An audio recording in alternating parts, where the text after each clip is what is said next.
তো dear student, welcome to my channel. কেমন আছো তো তোমরা? আশা করি সবাই ভালো আছো। আজকে তোমাদের জন্য একটা বিশেষ সাজেশন সিবিপিবিইউ অর্থাৎ কোচবিহার পঞ্চানন বর্মা ইউনিভার্সিটির আন্ডারে যে সমস্ত কলেজ রয়েছে এবং সেই সমস্ত কলেজে যারা বিএ 6 সেমিস্টার প্রোগ্রাম কোর্সে রয়েছে, বিএ 6 সেমিস্টার প্রোগ্রাম কোর্সে যাদের ফিলসফি রয়েছে, সেই ফিলসফি অর্থাৎ ডিএসই 2, এই ডিএসই 2তে তোমাদের যা যা পড়তে হবে, যেহেতু সামনে পরীক্ষার জন্যই তোমাদের প্রস্তুতি নিতেই হবে। আর এই মুহূর্তেই তোমাদের জন্য একটা বিশেষ সাজেশন। তোমাদের মধ্যে অনেকে অনুরোধ করেছো যে স্যার সাজেশনটা তাড়াতাড়ি দেওয়ার জন্য, তাই তোমাদের অনুরোধেই কিন্তু আজকের এই সাজেশন। তাহলে কি বললাম, কোচবিহার পঞ্চানন বর্মা ইউনিভার্সিটিতে বিএ 6 সেমিস্টার ডিএসসি 2 অর্থাৎ বিএ 6 সেম প্রোগ্রাম কোর্সে ডিএসসি 2 এর দর্শনের সাজেশন 2024। তাহলে তোমাদের এই 2024-এ যে পরীক্ষাটা হবে 6 সেমের, সেখানে তোমাদের ডিএসসি 2তে রয়েছে ইথিক্স, থিওরিটিক্যাল যে ইথিক্স রয়েছে, নীতিবিদ্যা, সেই নীতিবিদ্যা থেকে তোমাদের কি কি বিষয় পড়তে হবে একদম 100% কমন সাজেশন নিয়ে। এর আগে আমার যে সাজেশন ছিল, যারা দেখেছো তারা জানোই যে আমার সাজেশন 100% কমন আসে এবং আশা করি এই সাজেশনটিও 100% কমন থাকবে। তো ডিয়ার স্টুডেন্ট, যারা আমার চ্যানেলটি সাবস্ক্রাইব করেছো তাদের জন্য অসংখ্য ধন্যবাদ। যারা এখনও সাবস্ক্রাইব করোনি অবশ্যই চ্যানেলটির সাথে রেখো। ভিডিওটি কিন্তু শেষ অবধি দেখবে আর তোমার বন্ধু বান্ধবীদের কাছে বেশি করে শেয়ার করবে, সবাইকে জানার সুযোগ করে দিও, এইটুকুই আমি আশা করছি। তাহলে চলুন শুরু করি আজকের এই। দেখো, তোমাদের জন্য প্রথম যে কোশ্চেনটা আমি রেখেছি সেটা হচ্ছে 15 নম্বর কোশ্চেন এবং 10 নম্বর কোশ্চেন কিন্তু একই রকম হবে, একটু কম বেশি হবে লেখার সময়, ঠিক আছে? তবে এখানে আমি যেটা করেছি সেটা হচ্ছে 10 নম্বর এবং 15 নম্বর একসঙ্গে করেছি, আর 5 নম্বরের কোশ্চেন আলাদা করেছি, 1 নম্বরের কোশ্চেন আলাদা করেছি। তোমাদের জন্য প্রথমে 15 এবং 10-এর যে কোশ্চেনগুলো আসতে পারে সেগুলো কি বলো তো? 1 নম্বরে তোমাদের জন্য রেখেছি শাস্তি কী, শাস্তি তত্ত্বের বিভিন্ন মতবাদগুলি আলোচনা করো। ভেরি ভেরি ভেরি ইম্পর্টেন্ট এই শাস্তি তত্ত্ব। শাস্তির সংজ্ঞা দাও। আর শাস্তি সম্পর্কে দেখবে যে সেখানে 3টা মতবাদ রয়েছে, একটা হচ্ছে প্রতিশোধাত্মক, সংশোধনাত্মক, আর হচ্ছে প্রতিরোধাত্মক। এই 3টা মতবাদের মধ্যে 2টো মতবাদ আসবেই পরীক্ষায়, দেখবে, ঠিক আছে? অতএব 3টা মতবাদই কিন্তু খুব ভালো করে পড়ে রাখবে।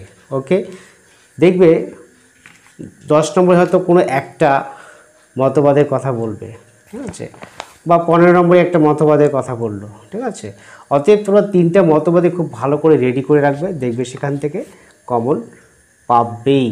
তাহলে 15 নম্বরে একটা হয়ে গেল, কিন্তু এটা তো হাই রিস্ক হয়ে যায়, এই জন্য তোমাদের আরও বেশি কিছু করে বলতে হবে, আরও কয়েকটা কোশ্চেন পড়তে হবে। 2 নম্বরে তোমাদের জন্য রেখেছি নৈতিক ক্রিয়া এবং অনৈতিক ক্রিয়ার মধ্যে পার্থক্য। নৈতিক ক্রিয়ার সংজ্ঞা দাও, অনৈতিক ক্রিয়ার সংজ্ঞা দাও, নৈতিক এবং অনৈতিক ক্রিয়ার মধ্যে পার্থক্য। এই কোশ্চেনটাও কিন্তু ভেরি ভেরি ভেরি ইম্পর্টেন্ট, এটাও খুব ভালো করে রেডি করে রাখবে। আর হচ্ছে ঐচ্ছিক ক্রিয়া এবং অনৈচ্ছিক ক্রিয়ার মধ্যে পার্থক্য, এটাও কিন্তু ইম্পর্টেন্ট, এটাও 10-এর মধ্যে আসতে পারে বা 5-এও আসতে পারে, ঠিক আছে? ঐচ্ছিক ক্রিয়া এবং অনৈচ্ছিক ক্রিয়ার মধ্যে পার্থক্য। আর না আসলে তো হচ্ছে 1 নম্বরে থাকবেই, ঐচ্ছিক ক্রিয়ার সংজ্ঞা দাও, অনৈচ্ছিক ক্রিয়ার সংজ্ঞা দাও। অতএব ঐচ্ছিক ক্রিয়া, অনৈচ্ছিক ক্রিয়া, নৈতিক, অনৈতিক, এই 4টা ক্রিয়া খুব ভালো করে পড়বে। নেক্সট রেখেছি তোমাদের জন্য মিলের উপযোগবাদ আলোচনা করো। হ্যাঁ, মিলের যে উপযোগবাদ সেটা কিন্তু ভেরি ভেরি ইম্পর্টেন্ট, এই কোশ্চেনটাও একদম রেডি করে রাখবে। মিলের উপযোগবাদ সবিচার আলোচনা করো। নেক্সট 5 নম্বরে রেখেছি নিষ্কাম কর্মের স্বরূপ ব্যাখ্যা করো। নিষ্কাম কর্ম, হ্যাঁ, নিষ্কাম কর্ম খুব ভালো করে পড়বে, এটা 10-এ আসতে পারে, আর যদি ছোট করে দেয় 5-এও আসতে পারে। নিষ্কাম কর্মের স্বরূপ ব্যাখ্যা করো। নেক্সট হচ্ছে ইচ্ছার স্বাধীনতার স্বরূপ ব্যাখ্যা করো। ইচ্ছার স্বাধীনতা, ফ্রিডম অফ উইল, ইচ্ছার স্বাধীনতার স্বরূপ ব্যাখ্যা করো। নেক্সট হচ্ছে সকাম কর্মের স্বরূপটাও আসতে পারে 5 নম্বরই। নিষ্কাম এবং সকাম দুটোর মধ্যে একটা কিন্তু আসবেই পরীক্ষায়, অতএব তোমাদের দুটোই ভালো করে পড়তে হবে। সকাম কর্মের স্বরূপ ব্যাখ্যা করো। 8 নম্বরে তোমাদের জন্য রেখেছি নৈতিক সুখবাদ ও মনস্তাত্ত্বিক সুখবাদ সম্পর্কে আলোচনা করো। ঠিক আছে, এই সুখবাদ কাকে বলে, মনস্তাত্ত্বিক সুখবাদ এবং নৈতিক সুখবাদ, এই দুটো সুখবাদের মধ্যে পার্থক্য, এই কোশ্চেনটাও খুব ভালো করে পড়বে। এই হচ্ছে মোটামুটি 8টা কোশ্চেন তোমাদের জন্য রেখেছি 10 নম্বর এবং 15 নম্বরের জন্য। নেক্সট হচ্ছে 5 নম্বরের কোশ্চেন। 5 নম্বরের কোশ্চেন তোমাদের জন্য রেখেছি উদ্দেশ্য এবং অভিপ্রায়ের মধ্যে পার্থক্য। উদ্দেশ্য কি, অভিপ্রায় কি, উদ্দেশ্য এবং অভিপ্রায়ের মধ্যে পার্থক্য ভেরি ভেরি ইম্পর্টেন্ট, খুব ভালো করে রেডি করে রাখবে। আর এই নোটগুলো কিন্তু সমস্ত নোট কিন্তু আমার এই চ্যানেলে রয়েছে। যদি কারো নোট না থাকে বা খুঁজে পাচ্ছে না, তাহলে আমার এই চ্যানেলের নামটাতে ক্লিক করবে, তারপরে দেখবে বিভিন্ন লিস্ট, প্লে লিস্ট বলে একটা অপশান আছে, সেই প্লে লিস্টে ক্লিক করলে কিন্তু সেখানে কয়েকটা লিস্ট পাবে। তার মধ্যে দেখবে যে দর্শনের নোট এবং ক্লাসেস, এই লিস্টটাতে ক্লিক করলেই দেখবে নীতিবিদ্যার সমস্ত নোট কিন্তু তোমাদের জন্য দিয়েছি, সেগুলো ভিডিওটি থেমে থেমে লিখে নিতে পারবে। আর যদি কোনো নোটের দরকার হয় তাহলে অবশ্যই কমেন্ট বক্সে বলবে, সেই নোটটি আমি দেওয়ার চেষ্টা করব। কারণ আমি সর্বদা তোমাদের সাথেই আছি, কিন্তু তোমাদের সবাইকে আমার সাথে থাকতে হবে এবং ভিডিওটি লাইক অবশ্যই করবে। নেক্সট হচ্ছে সুখবাদ কি, আলোচনা করো। যে কোশ্চেনটা একটু আগে বললাম, এটা কিন্তু 5-এও কিন্তু আসতে পারে। আর হচ্ছে বলতে পারে নৈতিক সুখবাদের স্বরূপ ব্যাখ্যা করো, এটা যদি 10-এ না আসে তাহলে অবশ্যই কিন্তু 5-এ আসতে পারে। আর হচ্ছে মৃত্যুদণ্ড কি সমর্থনযোগ্য, 5 নম্বরে কিন্তু এর আগের ইয়ারে সেটা 15 নম্বরে চলে আসছিলো, এবার কিন্তু 5 নম্বরে আসার সম্ভাবনা খুব, না হলে 1 নম্বরে তো আসবেই। হ্যাঁ, মৃত্যুদণ্ড কি সমর্থনযোগ্য, বা তুমি কি মনে করো মৃত্যুদণ্ড সমর্থনযোগ্য, তোমার উত্তরের সপক্ষে যুক্তি দাও, এই কোশ্চেনটা কিন্তু ভালো করে পড়বে। নেক্সট হচ্ছে নীতিবিদ্যা কি বস্তুনিষ্ঠ বিজ্ঞান নাকি আদর্শনিষ্ঠ বিজ্ঞান, এই যে একটা নোট, এটাও তোমরা রেডি করে রাখবে। আমি এখানে 4টা কোশ্চেন রেখেছি। উপরে যে কোশ্চেনগুলো বললাম, ইচ্ছা, স্বাধীনতা, সকাম কর্ম, নিষ্কাম কর্ম, এই কোশ্চেনগুলো কিন্তু তোমাদের 5-এর মধ্যে আসতে পারে। এই হচ্ছে মোটামুটি 15-10 কোশ্চেনগুলো যদি তোমরা ভালো করে পড়ো, তাহলে সেখান থেকে দেখবে যে 1 নম্বরের কোশ্চেন কিন্তু অনেক অনেক অনেক কমন পেয়ে যাবে, অনেক কোশ্চেন খুঁজে পাবে বড় কোশ্চেনগুলোর থেকে। তবে তোমাদের জন্য কয়েকটা কোশ্চেন আমি রেখেছি 1 নম্বরের কোশ্চেন, এই কোশ্চেনগুলো রেডি করে রাখবে, সাথে বড় কোশ্চেনগুলো করলে সেখান থেকেও তোমরা কমন পেতে পারো। সেগুলো কি কি রেখেছি তোমাদের জন্য দেখো। 1 নম্বরে লিখেছি যে নীতিবিদ্যার সংজ্ঞা দাও। নীতিবিদ্যার কী বা নীতিবিদ্যার সংজ্ঞা দাও। শুভ ইচ্ছা কি, নৈতিক বিচার বলতে কি বোঝায় বা নৈতিক বিচারের সংজ্ঞা দাও। উপযোগবাদ কাকে বলে, পরসুখবাদ কাকে বলে,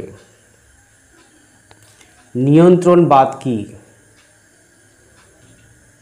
চোখের বদলে চোখ, দাঁতের বদলে দাঁত কোন মতবাদ সমর্থন করে, শাস্তি সম্পর্কে কোন মতবাদটি এই তত্ত্বটাকে সমর্থন করে সেটা তোমাদের লিখতে হবে। ঐচ্ছিক ক্রিয়ার একটি দৃষ্টান্ত দাও, ঐচ্ছিক ক্রিয়া একটি দৃষ্টান্ত, বা অনৈচ্ছিক ক্রিয়া একটা দৃষ্টান্ত দাও, নৈতিক ক্রিয়া একটা দৃষ্টান্ত দাও। এই দৃষ্টান্তগুলো কিন্তু ভালো করে পড়বে। দেখো, ঐচ্ছিক ক্রিয়ার অনেকগুলো স্তর রয়েছে, সেই স্তরগুলো কিন্তু তোমাদের ভালো করে পড়তে হবে, ঠিক আছে, কারণ সেগুলো তোমাদের সেখান থেকেও কিন্তু 1 নম্বরে কোশ্চেন আসতে পারে। যেমন স্বতঃস্ফূর্ত ক্রিয়া কাকে বলে, সহজাত ক্রিয়া কাকে বলে, এই ধরনের অনেক ধরনের ক্রিয়া রয়েছে, অনৈচ্ছিক ক্রিয়া। সেই অনৈচ্ছিক ক্রিয়াগুলি অবশ্যই কিন্তু সবগুলো পড়বে, কারণ সেখান থেকে 1টা কিংবা 2টো কোশ্চেন 100% কমন পেয়ে যাবে। নেক্সট হচ্ছে আসতে পারে যে সদা সত্য কথা বলা উচিত, উক্তিটি কী ধরনের বাক্য বা বাক্যটি এই বাক্যটি কী ধরনের ক্রিয়া, এটা নৈতিক বাক্য না অনৈতিক বাক্য, বা এই যে কাজটা সেটা ঐচ্ছিক ক্রিয়া না অনৈচ্ছিক ক্রিয়া, এই ধরনের একটা অপশন দিয়ে তোমাদের কোশ্চেন আসতে পারে। তারপরে যেটা বলছিলাম যে সকাম নিষ্কাম, এগুলো যদি ওখানে না আসে তাহলে এখানে আসতে পারে। তারপর হচ্ছে কর্তব্যের জন্য কর্তব্য, উক্তিটি কার, এটা কান্টের অভিমত আমরা জানি।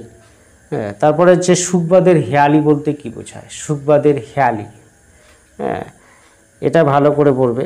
আর হচ্ছে নিঃশর্ত অনুজ্ঞা কি? এটা কিন্তু কান্টের অভিমত, নিঃশর্ত অনুজ্ঞা। এই নিঃশর্ত অনুজ্ঞা ভালো করে পড়বে। আর হচ্ছে কর্তব্য কি? হ্যাঁ, কর্তব্য বা হোয়াট ইজ ডিউটি, কর্তব্য বলতে কী বোঝায় এটাও ভালো করে পড়বে। আর হচ্ছে সুখের পরিমাণ নির্ণয়, হিডোনিস্টিক ক্যালকুলাস যেটাকে বলা হয় সুখের গণনামূলক পদ্ধতি। এই সুখের গণনামূলক পদ্ধতিটাও কিন্তু খুব ভালো করে পড়ে রাখবে। সেখানে অনেক গণনার কিছু পদ্ধতি রয়েছে, সে প্রত্যেকটা পদ্ধতি কিন্তু তোমাদের জেনে রাখতে হবে, কারণ সেখান থেকে তোমাদের 1 নম্বরে কোশ্চেন আসতেই পারে। তো এই হচ্ছে মোটামুটি একটা সাজেশন। এই সাজেশন ধরেই যারা পরীক্ষার প্রস্তুতি নেবে, আশা করি তাদের পরীক্ষায় বসে আর কোনো রকম সমস্যা হবে না, আর কোনো দিকে তাকাতেও হবে না। এবারে যেহেতু তোমাদের লাস্ট সেমিস্টার, 6th সেমিস্টার, অতএব তোমরা সবাই চেষ্টা করবে এই সাজেশন ওয়াইজ বেশি করে পড়ার, যাতে এই সেমিস্টারে ব্যাক না আসে বা একদম কমপ্লিট হয়ে যায় এই সেমিস্টার। তো সবাই ভালো করে পরীক্ষা দাও। ভিডিওটি বন্ধু বান্ধবীদের কাছে শেয়ার করে সবাইকে জানার সুযোগ করে দাও। বেস্ট অফ লাক, সবাই ভালো করে পরীক্ষা দিও। নোট দরকার হলে অবশ্যই কমেন্ট বক্সে বলবে, আর ভিডিওটি লাইক করতে ভুলবে না। আজকের আলোচনা এই পর্যন্তই। সবাই ভালো থেকো, বাই।